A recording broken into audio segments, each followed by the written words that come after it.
नहमदहू व नसल्ली अला रसूलिल करीम। बुजुर्गों, भाइयों, दोस्तों और बहनों, यरखान की माला यानी यरखान की सूरत में इसको गले में डाला जाता है।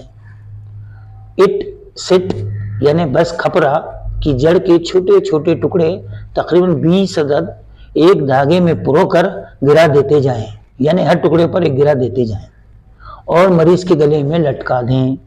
यरखान दिन ब दिन कम होता जाएगा और जड़ के टुकड़े बड़े होते जाएंगे।